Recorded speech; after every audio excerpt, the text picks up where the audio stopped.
위기를 분석하는 거고, 두 번째는 이거에 대응하는 전략입니다. 자, 위기 코로나를 한번 들여다보면 이게요, 뭔지를 모른다는 게 가장 큰 문제라는 거예요. 그러니까 알면 대응이 되잖아요. 그러니까 내가 아는 것도 없고 그거에 대해서 뭘 모르는지 그 모르는 것 자체를 모른다는 거예요. 지금까지 이런 게 없었기 때문에. 그리고 예측하지 못하기 때문에 대응이 불가능하다는 얘기예요. 자, 이 눈이 오거나 폭설이 오거나 뭐 이런 그 홍수가 오기 전에는 일기예보라는 게 이렇게 있잖아요. 대응을 어느 정도는 할 수가 있어요. 근데 얘들은 대응이 왜 예측 자체가 안 되는 거예요. 그리고 세 번째는 이 상황이 이렇기 때문에 결과가 이게 딱 정리되고 나면 예측이 불가능. 지금 각국의 지도자들이 그 얘기를 하는데 전쟁 난 것보다 더 심각한 후유증이 있다는 거예요. 전쟁 난 것보다. 왜 그런지 점점 제가 설명을 한번 드려볼게요. 옛날 위기와 현재 위기를 제가 비교를 해드리면 97년도였어요. 우리나라 사람들, 국민들한테 굉장히 아픈 기억이었죠. 이때는요, 우리 국민들이 어떤 생각을 가졌냐면 충격을 받았던 것 중에 하나가 은행도 망한다는 거였어요. 근데 우리 그때 생각은, 일반 국민들은 은행은 국가와 동일시했는데 사실은 은행은 주식회사예요. 은행은 언제든지 망할 수 있었거든. 근데 한 번도 은행이 망한 걸 못 본 거예요. 기업 무너지고 은행도. 우린 다 끝난 줄 알았던. 그래서 이때 많은 국민들이 결혼 반지도 빼고 금반지도, 이때는 외환 관리를 잘못했기 때문에 터진 위기였어요. 그 다음에 2008년도에 그 미국에서 서브프라임 모기지 사태가 터집니다. 근데 이 사람들도 이거 터질 수밖에 없었던 건데 결과적으로 보면 그래요. 자, 우리가 집을 이렇게 살 때 은행에서 대출을 해주잖아요. 그럼 집값이 예를 들어서 한 10억이다. 그러면 집값의 몇 퍼센트를 해주잖아요. 뭐 20, 30, 40%. 근데 이때는 집값이 10억이면 10억을 다 대출해줬어요. 그러니까 이때 미국 사람들은 자기 이름만 갖고 집을 세 채, 네 채, 다섯 채를 갖고 있었다니까. 그러니까 터질 수밖에 없는 구조였어요. 그 다음 위기는 2011년도에 터졌는데 이때는 유럽의 재정 위기 때문에 문제가 심각했죠. 이 대단한 나라들이 넘어졌어요. 이게 이제 과거의 위기들인데, 근데 과거 위기들은요 어떻게 해결을 했냐면, 지금도 똑같이 우리가 하려고는 하는데, 이때는 정부에서 부실 자산이 있잖아요. 정부가 사주지 않으면 기업은 도산하는 거예요. 기업이 도산하면 다시 일으킬 수가 없거든. 부실 자산은 사줬어요. 그리고 돈을 풀었어요, 정부에서. 그리고 금리를 인하했어요. 그런 게 해결됐습니다. 이게 돈의 문제였거든. 근데 지금은요, 돈의 문제가 아닌 거예요. 그래서 지금은 정부가 부실 자산 사주고 뭐 돈 풀고 금리를 떨어뜨려도 해결이 안 되는 거야. 왜? 이 동시에 수요와 공급망이 동시에 무너져 버린 거예요. 그래서 전쟁보다 더 무섭다는 겁니다. 이게. 돈을 줘도 쓸 데가 없는 거예요.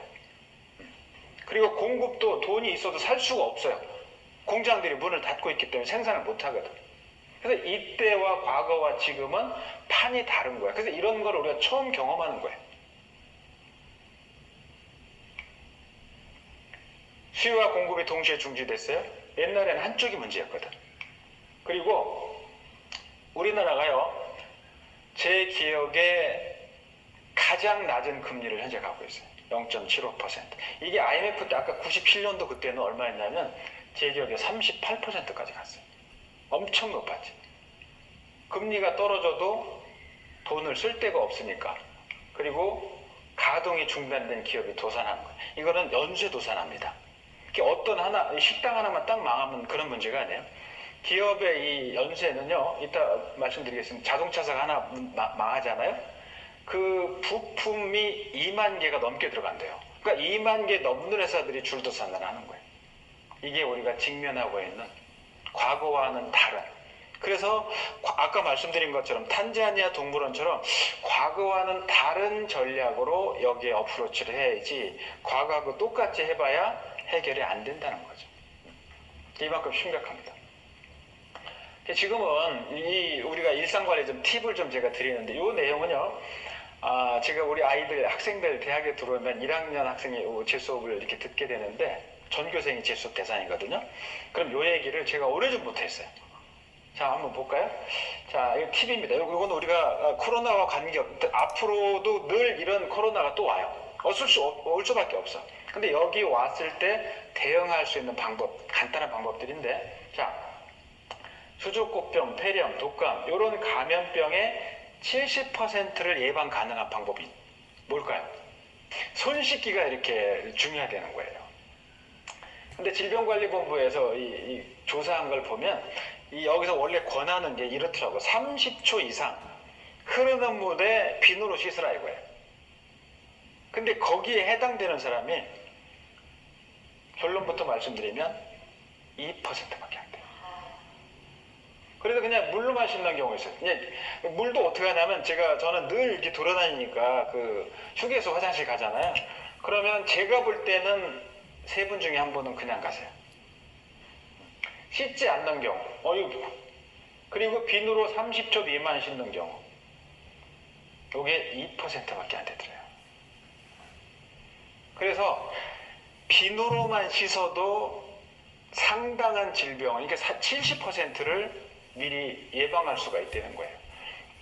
그래서 위생 물티슈 우리가 가끔 쓰잖아요. 이거 50%, 손소독제 98%인데 비누가 99%래요.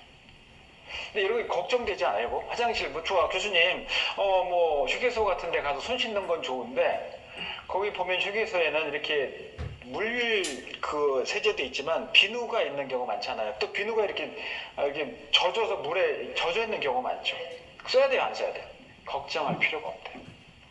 이 실험을 해보니까 손에 50억 마리의 병원균을 묻힌 거예요. 실험자한테 50억 마리. 그 사람이 비누를 쓰고 나갔어. 근데 그 다음 사람이 그 비누를 똑같이 쓰게 했어요. 전혀 문제가 없대요. 그래서 화장실이든 어디든 무조건 비누로 손을 씻어라. 문제 없다. 이게 뉴욕타임즈에 보도된 내용입니다. 손 씻는 거 전혀, 그러니까 늘 씻어라 이게. 요거는 WHO하고 미국 뉴잉글랜드 이런 데서 나온 데이터인데, 우리가 일상 속에서 흔히 쓰는 물건들 있잖아요. 여러분, 택배. 여기에 확진자가 요걸 만졌으면 여기 택배 상자에 24시간 동안 바이러스가 살아있답니다. 24시간. 하루 동안 살아있는 거예요. 그리고 손잡이 있죠. 버스나 지하철. 72시간이 3일 동안 살아있대요.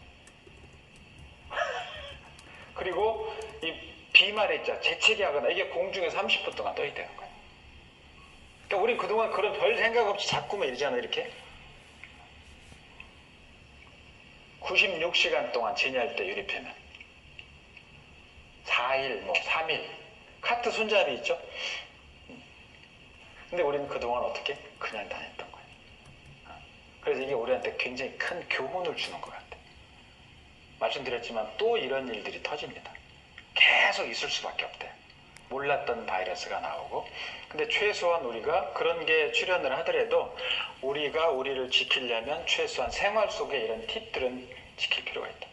자, 그 다음에 옷 있잖아요. 우리가 이게 입고 다니는 옷에도 하루 동안 게 살아있대요. 붙어서. 그래서 좀 옷 관련된 소독하는 그런 세제도 나오고 그런 제품들도 나오고 그러는데 이것도 우리가 관심 있게 좀 봐야 될 것 같아요. 자, 지금까지는 좀 짧게 코로나가 얼마나 무섭고 어떻게 대응을 해야 되는지를 우리가 살펴봤고 이제 본론으로 들어갑니다. 자, 그러면 코로나가 터졌는데 네트워크 마케팅을 어떻게 해야 돼? 우리는 어떻게 해야 답을 찾을 수 있어? 그걸 오늘 찾아보도록 하겠습니다. 자, 생산의 3대 요소 맞춰보세요. 이게 여러분 초등학교 4학년 2학기 때 나온 시험 문제였어요. 근데 결론을 미리 말씀드리면 요거 맞히는 분은 1%도 안 됩니다. 토지 노동 자본이에요. 요게 생산의 3대 요소야. 저는 고향이 시골이에요. 제 고향이 충청도에 있는 태안의 말리포라는 데가 제 고향인데 중학교 때까지 거기서 살았어요. 근데 그 시골에 보면 시골에 부자가 있어요. 시골의 부자는 누구냐면 땅을 많이 갖고 있는 사람. 제가 어렸을 때 우리나라 사람들 직업 중에 80%가 이 직업에 있었어요. 이 직업. 농부였어요. 지금 한국의 농부가 6%밖에 안 됩니다. 그때는 우린 거의 다 농업 시스템 속에 살고 있었거든. 그러니까 이 땅이 많은 사람들은 부자였어요. 그리고 땅하고 그 다음에 방앗간이라는 게 있었어요. 시골에 방앗간 이렇게 그 쌀 이렇게 정리하는 방앗간이 부자였고, 그리고 그 다음 부자가 그 리가 모여 있는 데가 면이라고 하는데 면의 부자. 그러니까 우리 그 해당 면에서 제일 큰 부자가 누구냐? 양조장 아세요? 그 옛날에는 그 면당 한 사람한테 술을 제조할 수 있는 권리를 줬어.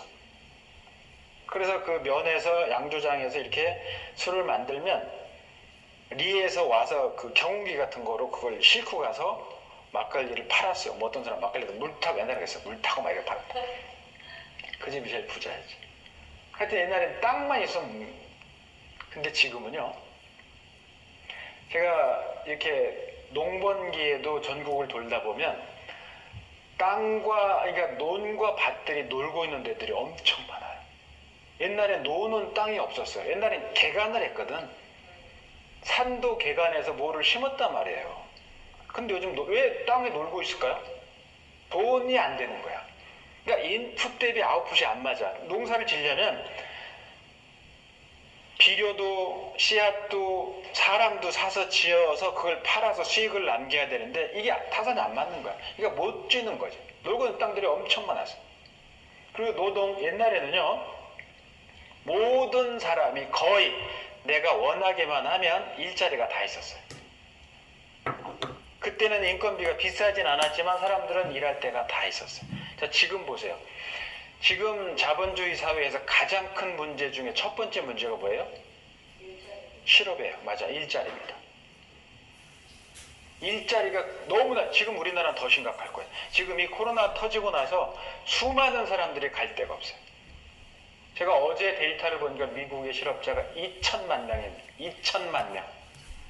우리는 미국처럼 뭐 고용과 해고가 자유롭진 않지만, 해고는요, 우리가 미국같이는 안 되더라도 기업이 망하면 자동 해고예요.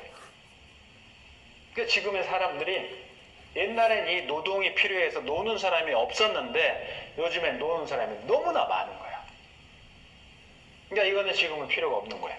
땅도 넘치니까 필요가 없어요. 자, 자본 볼까요? 제가 아까 말씀드렸잖아요. IMF 때 금리가 38%까지 갔었어요. 지금 0.75% 합니다.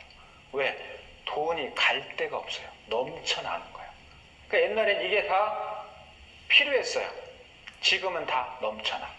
옛날엔 땅도 필요했고 사람도 얼마든지 필요했고 돈이 너무나 필요했지. 지금 땅도 너무나 놀고 있고 사람 노는 사람 너무나 많고 자본이 넘쳐나기 때문에 갈 데가 없어. 이거는 답이 아닙니다. 바뀐 거예요. 옛날 같으면 답이지. 그럼 뭐로 바뀌느냐? 저는 이렇게 봐요. 사람, 재료, 아이디어. 여기서 사람은 단순한 노동을 의미하진 않아요. 그 분야의 전문적인 식견과 전문적인 노하우가 있는 사람을 얘기해요. 재료. 우리가 몰랐던 재료들이 널려 있어요. 우리는 금수강산이라는 표현을 하잖아요, 한국이. 근데 저는 어렸을 때 그런 생각을 하죠. 우리는 너무나 불쌍하다. 왜? 금수강산이 뭐 돈이 돼요? 뭐가 돼요? 옛날에 사막처럼 버려졌던 나라들은 거기서 뭐가 나요? 기름이 나, 석유가 나와서 부자가 돼. 지금 중국 같은 경우 이런 나라들은 히토류라고 핸드폰 있잖아요. 핸드폰 만들 때 꼭 필요한 게 히토류래요. 그 옛날에 그게 뭔지도 몰랐어요. 우린 히토류가 하나도 없대. 금도 없고 오리가 없어. 재료들이 너무 없는 거지. 그다음에 아이디어. 지금 아까 제가 말씀드렸잖아요. 이런 위기 상황이 딱 끝나고 보면 오케이, 이거는 나한테 기회였어 하는 회사가 있을 수 있고, 아이고 난 끝났네 할 수가 있어요. 그러니까 기회였어 하는 건 뭐예요? 이거를 살릴 수 있는 아이디어.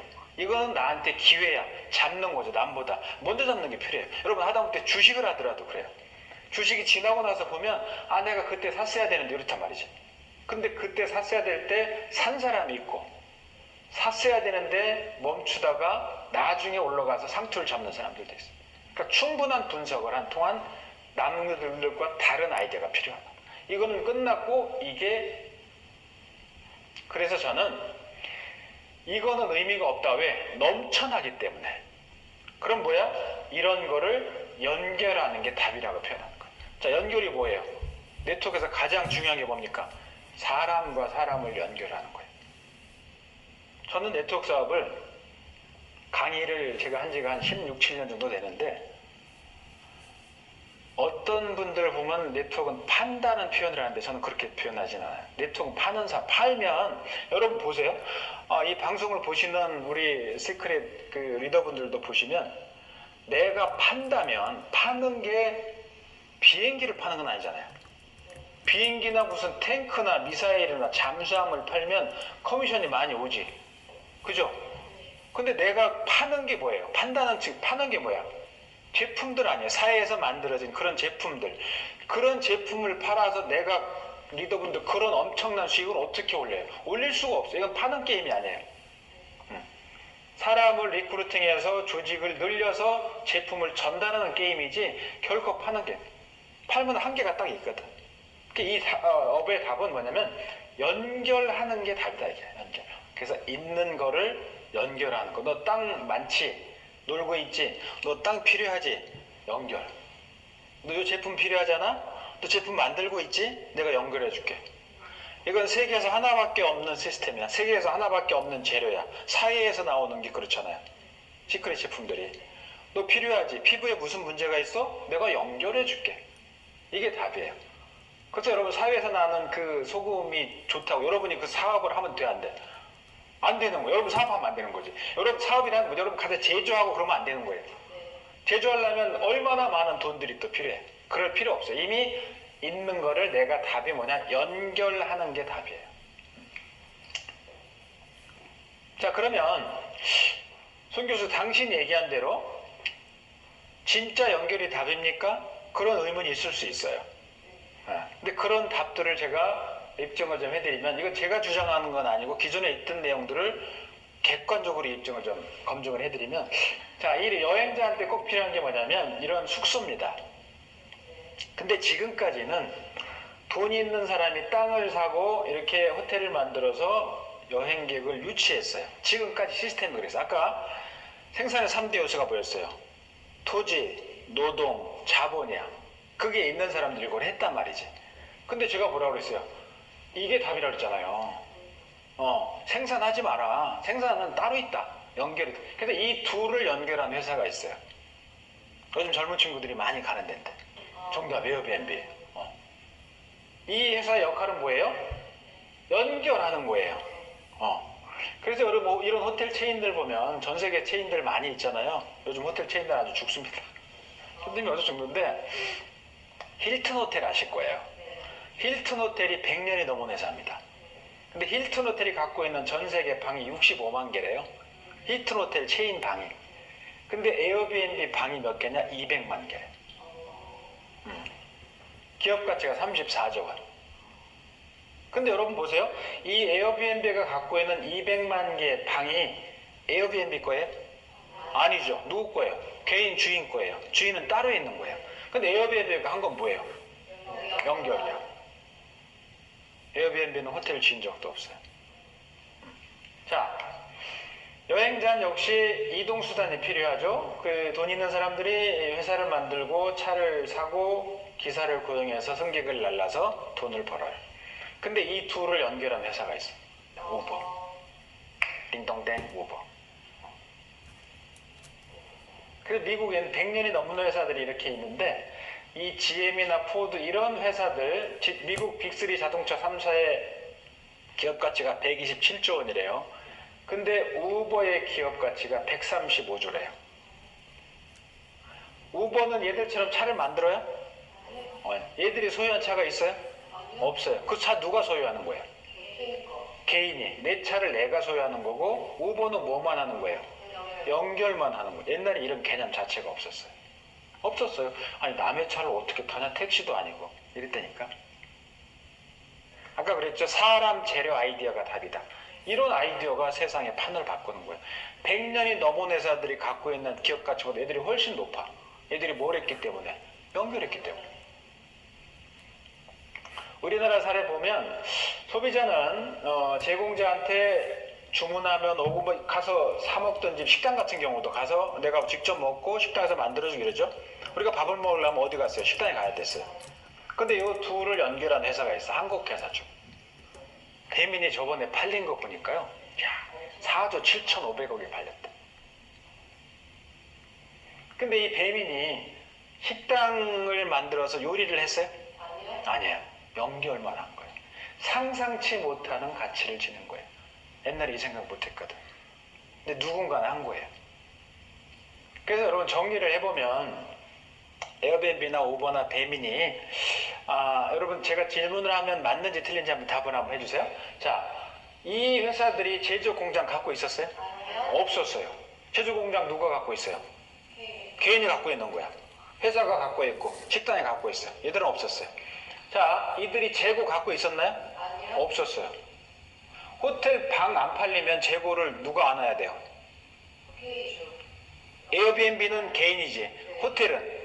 호텔 주인이. 힐튼이 안는 거예요. 근데 에어비앤비는 재고를 안을 이유가 없어요. 누가 안아야 돼요? 개인이 안는 거예요. 얘들은 리스크 없어요. 자, 이들이 점포 갖고 있었어요? 없어요.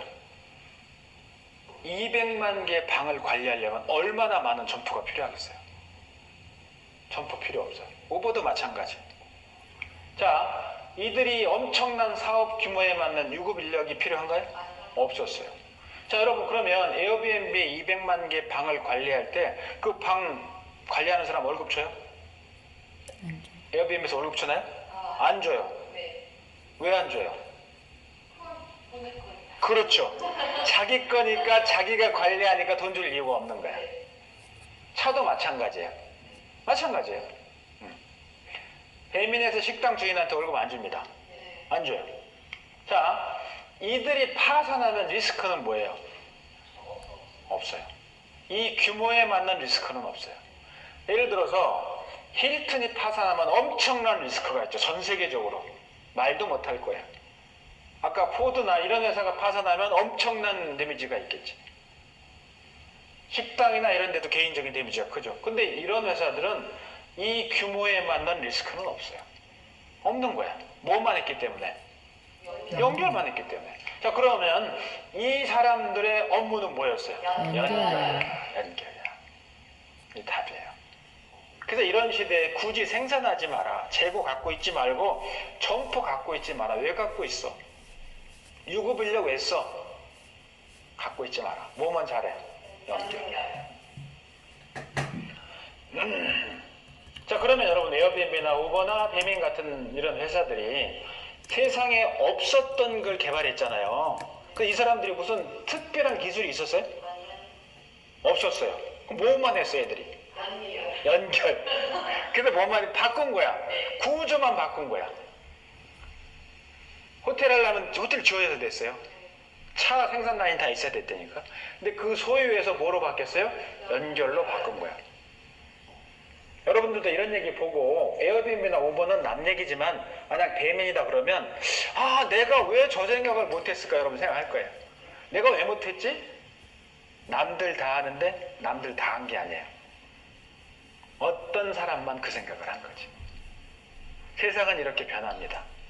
변해요. 여러분 생각해 보세요. 미국의 그 어마어마한 자동차 3사가 100년이 넘었잖아요. 우버보다도 기업 가치가 어때니까. 과거에 상상도 할 수 없는 일이 지금 현실로 일어나는 거고, 특히 이 코로나 사태는 우리가 4차 산업혁명 이런 얘기를 많이 하잖아요. 제 주제 중에도 그 주제가 있어요. 4차 혁명. 근데 제가 이걸 딱 당하고 나서 보니까 우리가 4차 산업혁명을 주로 말로만 했던 것 같아요. 근데 이게 딱 터지고 나서 마무리 될 때쯤 되면 여러분 완전히 세상은 뒤집어져 있을 거예요. 자, 그러면 네트워크 사업은 어떤가 보자고요. 앞에 비교했던 거를 여러분이 한번 대답을 해주세요. 자, 여러분들 네트워크 사업 하시는 우리 그 사업자 사장님들 계시잖아요. 그분들이 제조공장 갖고 있어요? 없어요. 그분들이 다른 회사들처럼 재고가 있어요? 없어요. 이 재고는 누가 갖고 있어요?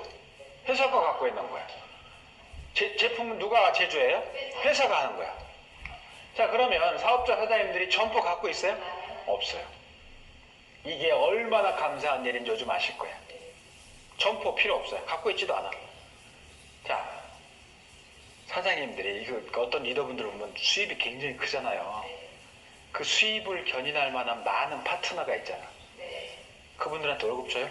안 주는 거예요. 유급 인력이 없어요. 근데 딴 사업하는 분들이 이 직접 판매 네트워크 시장에서 굉장히 신기하게 생각하는 게 이거예요. 아니 어떻게 월급을 안 주고 사람들이 그렇게 움직여요? 이해를 잘 못해. 설명을 자세하게 해주기 전에. 네트워크는 유급 인력 필요 없어요. 없어요. 유급 인력 아예 없어요. 자, 그러면 파산하면 리스크는 뭐예요? 없어요. 물론 이런 건 있죠. 필요한 경비들, 내가 활동하고 쓰는 거 있잖아요. 먹고 자고 마시고 이런 거 활동하는 비용들은 있겠지. 근데 그 내가 수익을 얻는 규모에 맞는 리스크는 없어요. 자, 그러면 사장님들이 할 일은 뭐예요? 정답이야. 간단한 거예요. 이 사업을 들여다보면 간단해. 그러니까 제조공장 가질 필요도 없고 재고도 필요 없는 거예요. 그리고 점포 필요 없어요. 유급 인력 필요 없고 파산하면 리스크다. 연결만 하면 답이다. 이해하시겠어요? 네. 요거를 여러분 알기 쉽게 설명을 하셔야 돼. 신규 리크루팅 하실 때. 자, 그래서 지금부터는 이걸 좀 설명을 하면 시간이 긴데 오늘이 워낙 특집으로 만들어줘서 시간이 짧아요. 그렇기 때문에 요약을 해드리겠습니다. 요거를 어떻게 7가지 기회라고 하는지 요약을 해드리고 더 자세한 내용은 나중에 여러분이 강의장에서 만났을 때 제가 더 자세하게 풀어드릴게요. 그때 시간이 우리가 충분하니까. 자, 7가지 기회다. 이 코로나는 네트워크 마케팅 시장에서는 7가지 기회라고 제가 보는 거예요. 자, 전에 얼마 전에 신문에 나온 건데 세계 자동차 공장의 73%가 문을 닫았답니다. 지금 이런 회사가 문을 닫게 되면 앞서서 제가 설명한 대로 자동차 제조사가 문 하나를 닫으면 2만 개 이상의 부품을 생산하는 공장이 멈추는 거예요. 또 거꾸로 2만 개를 생산하는 회사 중에 한 회사라도 문을 닫으면 차가 못 나가는 거야. 그게 전 세계 아수라장이 된 거예요. 그래서 어제 신문에 또 보니까 우리나라 모 회사에서 인도에 차를 파는데 한 달 내내 한 대도 안 팔렸대요. 이런 뉴스 계속 나옵니다. 근데 여러분, 네트워크 마케팅은 공장, 여러분이 사업하시는데 여러분 공장 있어요? 없는 거예요. 그러니까 공장이 문 닫을 염려는 여러분 없는 거예요. 요즘 사이즈를 보면 제일 큰 문제입니다. 이게 공장을 갖고 있다는 게. 그러니까 무공장 사업을 한다는 거는 네트워크 마케팅 중에 첫 번째 좋은 거예요. 첫 번째. 자, 두 번째는 뭐냐? 재고입니다. 얼마 전에 뉴스를 보니까 맥주 있잖아요. 맥주 한 잔에 맥주 한 잔에 $5 한답니다. 이게 캐나다 얘기예요. $5인데 이 원유 그 드럼통 있잖아요. 드럼통 한 통이 $4래요. 또 얼마 전에 유가가 마이너스까지 갔었어요. 지금 뭐 미국, 러시아, 사우디 이런 나라들은 전쟁을 하고 있잖아요. 이 기름 때문에. 재고 때문에 망한 거예요. 그래서 제가 아는 저랑 같이 운동하는 기장이 있는데 그 기장이 지금 2달, 3달째 방학이에요. 비행기가 안 떠. 호텔도요, 요즘 신문에 나온 거 보면 1+1이야. 방 하나를 예약을 하면 하나를 또 쏠 수 있게 줘. 근데 이 금액 자체도 기존에 있는 것보다 훨씬 떨어진 거예요. 의류, 치킨, 멍게, 마늘, 이 재고 때문에 난리가 아니라. 그러니까 재고를 많이 안 하면 망하는 거예요. 근데 여러분, 네트워크 사업은 재고가 있어요? 아니요. 없어요. 재고는 누가 갖고 있다 그랬어요? 회사. 회사 갖고 있는 거야. 내가 이것 때문에 망할 일은 없는 거예요. 자, 세 번째 점포입니다. 문 닫고 월세 내고 관리비 다 내요.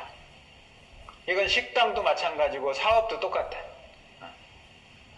저하고 아주 친한 친구가 늘 만나서 이렇게 운동하고 가끔 막걸리 하는 시간에 친구가 이렇게 3명이 있는데 완전 초비상이에요.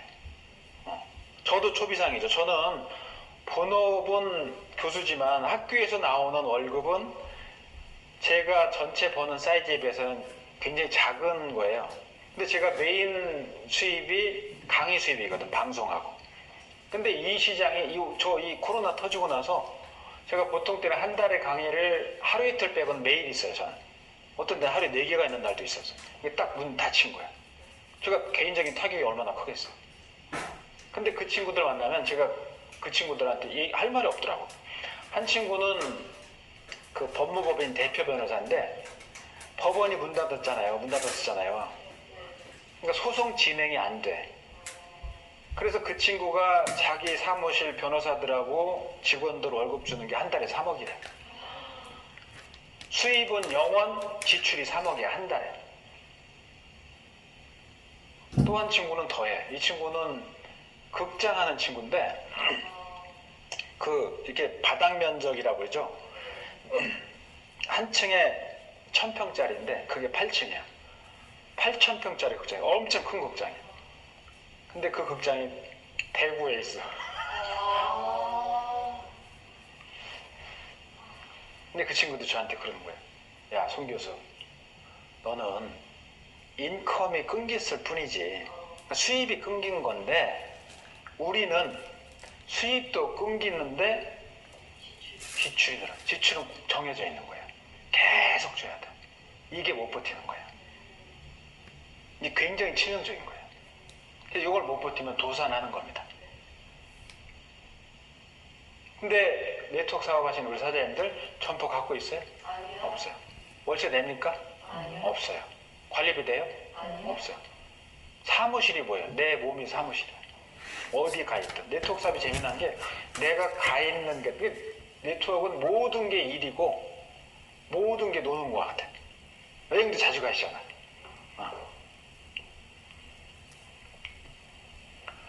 직장인들 소문난 거예요. 직장인한테 앙케이트를 했더니 77%의 직장인이 투잡을 하고 싶대. 이건 코로나 터지기 전 리서치한 겁니다. 왜? 너무나 불안한 거예요. 그래서 이번 코로나가 진행되고 있는데 앞으로 비자발적인 실업자죠. 내가 직장을 다니고 싶은데 직장이 없어지는 경우들도 많이 있고 너무 불안하니까 직장이 있음에도 불구하고 투잡을 하고 싶고 어쩔 수 없어요.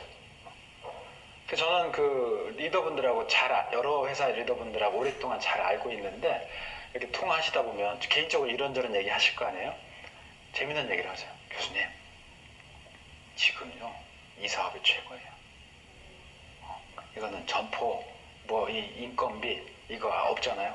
그 대면 안 해도 무대면으로 이 사업되는 거 안정적인 거 이거밖에 없습니다. 그리고 어떤 회사는 오히려 지금 같은 경우가 수입이 느는 회사들도 많이 있어요. 그룹도 그런 그룹들이 있어요. 있어요.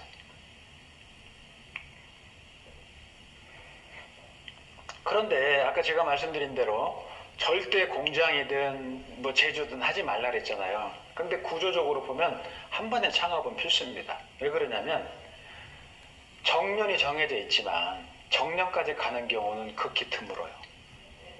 극히 드물고 그 뒤에 남아있는 삶이 너무나 길어. 그리고 이 시간이 너무나 젊어.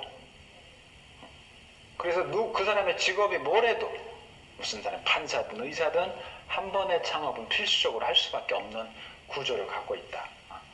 근데 저는 자영업은 절대 하지 말라고 합니다. 제가 창업 전문가잖아요. 절대 자영업 하지 마라. 자영업 성공률이 5% 미만이에요. 근데 우리는 자영업 할 때 어떻게 다 100% 성공할 수 있다고 판단하고 하죠. 이건 우리나라하고 또 미국하고 데이터인데 인구 1000명당 식당의 숫자예요. 근데 미국이 2개가 안 되죠? 우린 12개가 넘어요. 근데 우리 옛날에 무슨 얘기가 있었냐면 먹는 장사가 남는다라는 때가 있었어요. 그때 식당 수가 작았어요. 적었어. 근데 우리 이렇게 돼 있어요. 그러니까 이거는 의미하는 게 식당은 창업하는 순간부터 위험화되는 거예요. 우리나라를 치킨 공화국이라는 비하들 많이 하는데 그 맥도날드 매장 아시잖아요. 이게 전 세계에 있잖아요. 전 세계에 있는 매장이 35,000개래요. 근데 한국의 닭집이 59,000개랍니다. 우리나라 진짜 대단한 나라예요. 전 세계 맥도날드 매장보다 한국 치킨집이 더 많아. 근데 치킨하고 맥주 같이 파는 데 있죠. 호프집. 네. 거기가 한 87,000개. 그리고 여러분 커피 드시잖아요. 네. 근데 커피를 전문으로 파는 데도 있고 커피를 사이드로 파는 데도 있어요. 그걸 합하면 커피 파는 데가 10만 개래요. 그러니까 우리가 옛날에 커피 이렇게 안 마셨거든. 이게 밀려 들어오는 거야. 특히 이 식당, 치킨 이런 쪽이 매우 심각하고, 이 지역은 치킨이 많이 죽는 데입니다. 닭들이 많이 죽는 데들이고. 치킨. 닭집 주인도 위험해요. 어, 그래서 우리가 OECD 국가 중에 극단적 선택 1등만 합니다. 그 중에 제일 큰 비중이 금전적인 이유 때문에 그런 문제가 벌어져요. 너무나 안타깝죠. 자, 음식점 폐업률 얼마나 될 것 같아요, 여러분? 92%. 이게 연합뉴스가 내놓은 데이터인데 창업자 대비 폐업자 비율이에요. 이거는 코로나 이전 문제이기 때문에 코로나가 지나고 나면 더 심각할 것 같아요. 너무나 안타까워요, 진짜. 이분들은요, 저는 이 교수하기 전에 사업을 했었거든요. 이게 얼마나 피눈물 나는지를, 얼마나 하루하루가 마음이 이 절벽인지는 안 해보면 몰라요. 지금 또 우리가 뭐 최저임금제 주 20일간 이렇게 적용을 딱 되고 나면 더 나빠질 수밖에 없어요. 절대로 자영업하지 마라. 자, 그 다음에 이제 무임금이에요, 무임금. 장사는 안 되는데 임금을 줘야 돼. 고용했으면 돈을 줘야 되잖아요. 제가 가끔 대리운전을 하는데 막 다 무장을 하죠. 저도 무장하고 대리하시는 분도 무장을 하고, 저는 친구들하고 한잔 하고 갈 때 저는 이렇게 대화를 많이 해요. 운전하러 오신 분하고. 저 궁금해. 저도 여러 가지 인생의 곡절이 있었기 때문에 과연 어떤 사연인지 궁금해. 근데 요즘 재미난 게 식당 사장님들이 많이 오세요. 대리운전 하시러. 그래서 어떤 분은 막 얘기하시다가 전 얘기 들을 때 그냥 이렇게 안 듣거든요. 적극적으로 이렇게 들어요. 동조가 돼서. 어떤 분은 막 얘기하시다 우시더라고. 종업원 임금을 못 주고 월세를 낼 수가 없다는 거예요. 그래서 이 점포 월세 내고 점포 비용, 임금이 안 줄 수가 없잖아요. 이게 엄청난 리스크예요. 근데 여기 식당 뉴스에 나온 걸 제가 잠깐 카피해왔는데, 여기 보면 여기 주방장 빼고는 손님이 없어요. 근데 네트워크하는 사장님들은 파트너분들한테 월급 줘요? 안 주잖아요. 말씀드린 것처럼 이 구조를 일반 사람들은 잘 이해를 못해요. 네트워크는 임금을 주지 않는다. 이게 무자본이야. 창업 비용이 보통 한 1, 2억쯤 합니다. 물론 더 크게 하는 분들 많이 계세요. 근데 너무나 안타까운 게, 이게 19년 8월 달에 나온 통계청 자료인데, 창업할 때 창업 준비 기간이에요. 3개월 미만 되는 사람이 52%야. 그러니까 이 사람은 자기 해왔던 업하고 새로 창업하는 업하고 전혀 다른 업을 하는데 준비를 3개월도 안 하고 창업하는 게 반이란 얘기예요. 망할 수밖에 없죠. 망할 수밖에 없어요. 이 2억이란 돈이 얼마나 큰 돈이냐면, 현재 한국의 그 맞벌이 기준으로 부부가 한 집에 저축 가능한 금액이 102만 원이래요. 102만 원 평균적으로. 그거를 20년 해봐야 한 2억 4천. 그러니까 보통 이렇게 하면 거의 20년 가까운 돈을 한 번에 날려버리는 거죠. 근데 네트워크 마케팅 사장님들은 점포 사업 같은 이런 자본금 필요 있어요? 시크릿 하려면 한 2억 정도 필요합니까? 아니잖아요. 필요 없는 거예요. 이것도 굉장한 기회입니다. 자, 그 다음에는 무리스크인데, 리스크가 없는 건데, 제가 자영업을 하지 말라는 이유는요, 거기 망하면 내가 그거를 감당할 여지가 없어요. 감당할 수가 없어요. 예를 들어서 사업은 그래요. 만약에 내가 100억 있는 사람이다. 그러면 잘 안 해본 영역이면 처음에 한 10억, 20억 이렇게 해야 되잖아요. 근데 100억 있는 사람은 얼마짜리 하는 줄 아세요? 100억짜리예요. 그렇죠. 10억짜리 하면 이게 느낌이 없대. 1억 있는 사람들 총 빌릴 수 있는 돈이 1억이죠? 1억을 다 올인하는 거예요. 그러니까 본인도 망가지는 거고 집 자체가 무너지는 거예요. 무너지는 거다. 근데 네트워크 사장님들은 이런 점포 사업 같은 리스크가 있어요? 없어요. 물론 네트워크 하신다고 제가 늘 강의할 때 말씀드리지만 이 사업을 한다고 모두 성공한 리더들처럼 엄청난 돈을 버는 건 아니에요. 세상에 그런 건 없어요. 없어요. 가끔 비판적인 시각 얘기할 때 그래요. 야, 네트워크 하면 다 돈 버냐? 그런 얘기 하거든. 자, 여러분 골프 선수들 보세요. 골프 선수들이 다 돈 벌어요? 0.1%도 안 돼요. 버는 사람들은. 그 골프 키우려면 1년에 한 1억 이상 든대요. 애들 키울 때. 그럼 10억, 20억 들여서 키우거든. 그럼 걔들이 다 돈을 벌어야 되는데 못 버는 거야. 사업도 똑같아요. 여러분 직장에 똑같이 들어갔어요. 그럼 직장 들어가면 모두가 다 중역됩니까? 안 되는 거예요. 근데 비판적인 시각할 때는 야, 네트워크 하면서 돈 버냐 이렇게 보는 거거든. 아니야. 세상의 모든 순리가 똑같아. 공부도 똑같잖아요. 입사할 때도 경쟁을 거칠 때 성적이 우수한 친구가 입사를 하는 거거든. 나머지 친구 입사도 못해요. 네트워크의 기회는 리스크가 다른 사업보다 없거나 적대는 거예요. 그 다음에 무대면 요즘 이런 문제가 너무 심각하잖아요. 그러니까 대면하지 않아도 이 사업은 되는 거예요. 나머지도 대면을 해야 돼. 이런 사업들. 비행기가 이게 김포공항 사례인데 여기가 그 한 주에 한 9만 명 정도가 왔다 갔다 했대. 김포공항의 국제선에. 지금은 한 명도 없답니다. 국제 비행기가 안 뜨는 거예요. 아까 말씀드린 것처럼 제가 하는 기장 지금 2-3달 동안 방학하고 있는데 비행기가 안 떠요. 이런 건 다 장치 산업에 호텔, 여행사 다 망가졌어요. 못 버팁니다. 그런 대면하지 않으면 이런 문제가 벌어지는데 네트워크는 어때요? 만나지 않고도 매출이 증대가 돼요. 제가 그런 기업들 많이 봐요. 그런 그룹들. 그래서 이것도 역시 네트워크 마케팅만이 가질 수 있는 기회다. 그래서 좀 그 무대면 언택트라는 얘기 많이 들어보셨잖아요. 요즘엔 채용할 때도 인터뷰할 때도요 이렇게 영상으로 합니다. 직접 인터뷰 안 해요. 그리고 재미난 게 진료는 그랬다 쳐도 무대라고 써 있잖아. 가서 보는 거야. 방이 몇 개인지 샤워실이 어딘지를 봐야 되잖아. 이걸 지금 다 영상으로 해요. 신기하더라고.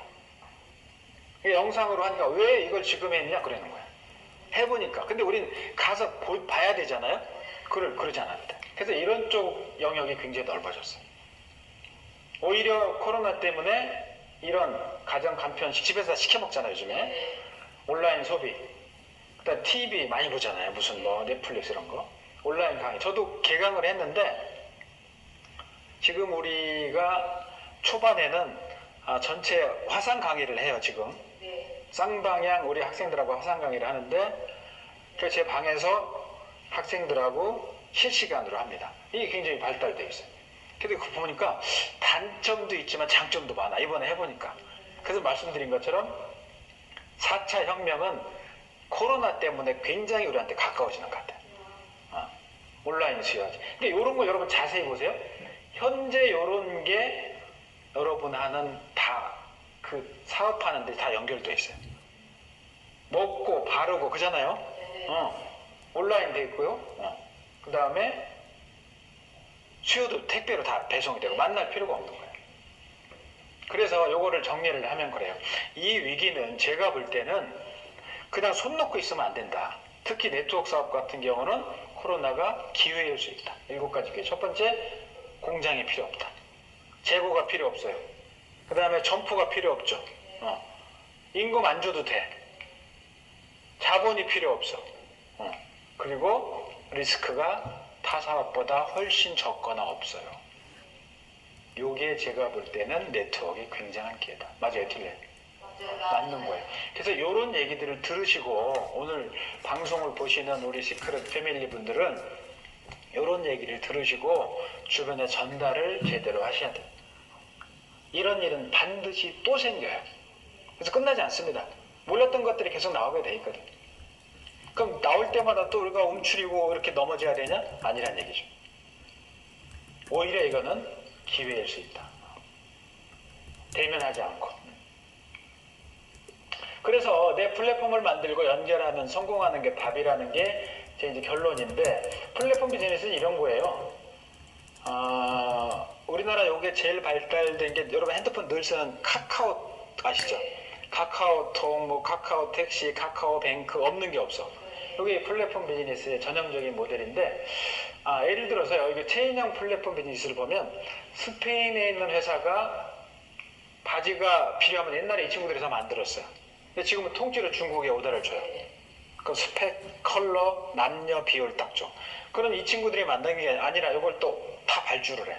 이 단추는 중국에 주고, 지퍼 있죠? 지퍼는 한국에. 한국이 지퍼를 제일 잘 만든대요. 그리고 실은 말레이시아. 그럼 실이 인도로 넘어가서 염색이 된대요. 그리고 우리가 입고 있는 모든 옷이 출발이 실이에요. 염색이 돼서 옷이 만들어져. 그러면 단추, 지퍼, 실, 염색된 게 파키스탄에 모여서 조립이 돼. 우리가 입고 있는 옷은 조립된 거예요. 그게 납품되면 이 구조가 되는 거야. 근데 여러분 보실 때 이 중에 돈을 제일 많이 버는 회사는 어딜 것 같아요? 정답이야. 스페인이에요. 왜? 플랫폼을 스페인이 깔은 거예요. 이 네트워크 사업도 똑같아. 내가 플랫폼을 깔잖아요. 내 밑에 파트너가 많을수록 수입이 올라오는 거야. 내 옆에 내 다운라인은 많은 건 좋지만 형제 라인이 수입이 높은 건 나하고 관계가 없는 거예요. 그래서 제일 큰 거는 이 판을 누가 까냐 이거야. 내 판을 깔았는데 얼마나 많은 사람들이 모일 수 있느냐가 핵심이에요. 기존 플랫폼 비즈니스들은 그래요. 회원 가입하잖아요. 그리고 회사한테 주문을 하면 회사는 배송을 해줘. 그리고 회사는 수수료를 준단 말이지. 그 네트워크는 어때요? 바로? 개념이 이와 비슷한데 이거 잘 보시면 여기는 그 소비자가 가입을 하죠. 그러니까 내가 가서 리크루팅을 하든지 소비자를 개척하는 거예요. 그죠? 가입을 해. 그리고 주문을 해. 그럼 여기서 배송을 해줘. 그럼 나는 뭐 하는 거야? 회사가 나한테 뭘 줘요? 커미션을 주는 거야. 그러니까 여기서 보면 나는 배민과 같은 회사의 주인이야. 그래서 이 사업을 사장이라고 부르는 거예요. 그러니까 배민은 사람들 엄청난 돈을 들여서 이걸 할 거 아니에요. 오토바이도 사고. 근데 나는 그런 거 없이 사업을 만들어서 유지하게 되는 거지. 같은 개념, 플랫폼 비즈니스 핵심이. 그러니까 나는 플랫폼의 주인이. 내가 많이 깔수록 수익은 더 올라오는. 그래서 공장도, 재고도, 점포도, 인력도, 리스크도, 자본도 대면하지 않아도 되는 사업. 이게 제가 볼 때는 네트워크밖에 없는 거예요. 자, 그러면 창업을 한번 하긴 해야 되는데 적합한 조건이 뭔지를 제가 한번 찾아봤어요. 그래서 제가 지금 제시를 해드릴 테니까 이게 네트워크 사업과 비교를 해봐서 사장님 여러분들이 볼 때 이거 맞아요 틀려 한번 맞춰보세요. 여러분이 하시는 네트워크 사업을 하시는 사업이 자본금 낮고 투자 대비 수익성이 좋아야 된다. 이게 맞아요 틀려요? 맞아요. 보통 창업은 2, 3억, 1, 2억씩 들여야 되잖아요. 정확하게 맞아요. 시장 수요가 많고 사람들이 모두 필요를 합니까 안 합니까? 필요로 해요. 요즘 남자도 화장 다 합니다. 필요로 해요. 중복 구매로 이어질 수 있는 소모품이 아니에요. 소모품이에요. 맞아요. 상품 유통이나 대리점 운영을 고려해 볼 만하다. 이 네트워크 직접 판매 사업은 법률적인 용어가 대리점 사업이에요. 맞습니다. 사업을 유지할 수 있는 자생력이 있어야 된다? 근데 이건 제가 볼 때 이건 개인 차이가 굉장히 심해. 다른 사람의 힘을 빌릴 수 있는 일이어야 된다. 맞아요. 저는 강의를 안 가는 데가 없어요. 교도소도 가고 대통령실도 가고 다 갑니다. 근데 제가 간 업종 중에 다른 사람의 힘을 빌릴 수 있는 일 중에 넘버원이 네트워크야. 이게 왜 그러냐면 설명을 해드리면 그래요. 자 보세요. 나하고 내 친구가 사업을 치킨집을 차렸어. 얘는 옆에 나는 그 옆에. 근데 얘는 잘 되고 내가 안 돼서 망하면 열받는 게 사업이에요. 근데 이 네트워크 사업은 내가 플랫폼을 깔았어. 네. 내 파트너로 사장님들 오신 거야. 네. 근데 이 사람들이 잘 되면 내가 배가 아파요? 아니요. 아닌 거야. 나도 잘 돼요. 내가 잘 되는 거야. 그리고 파트너가 많을수록 내가 좋고 스폰서는 나를 이끌어주는 거야. 네. 그러니까 위에서는 밑을 이끌어주고 그 밑에서는 나를 따라오는 거예요. 그러니까 딴 사람이 잘 될수록 내가 성공 인사와 친분을 쌓을 수 있는 일해야 된다? 별 사람 다 만나요. 네. 별 사람이 다 바르고 먹잖아. 삶의 질을 높이고 이상을 실현할 수 있어야 된다. 완전히 맞아요.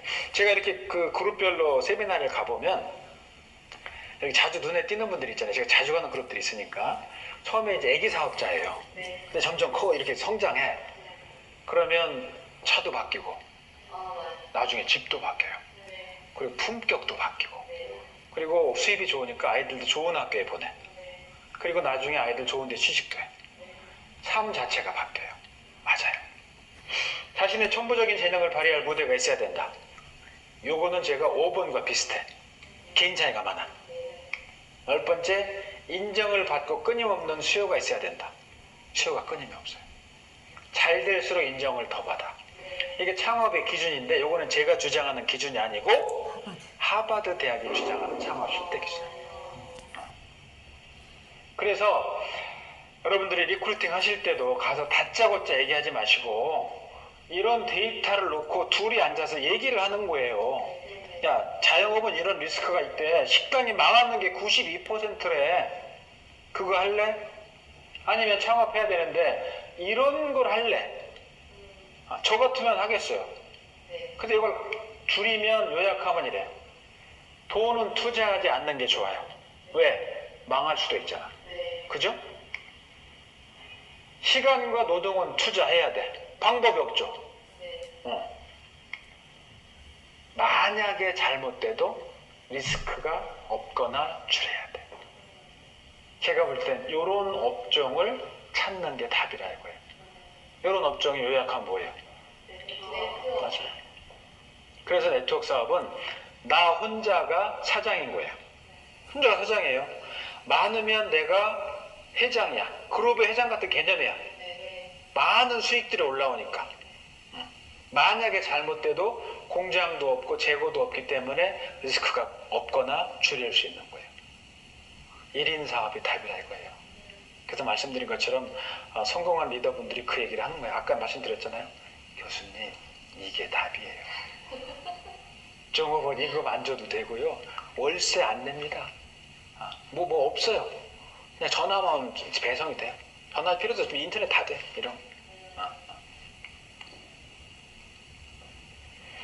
코로나는 여기서 그치지 않을 거예요. 물론 코로나는 끝날 겁니다. 끝나는데 새로운 것들이 또 올 거예요.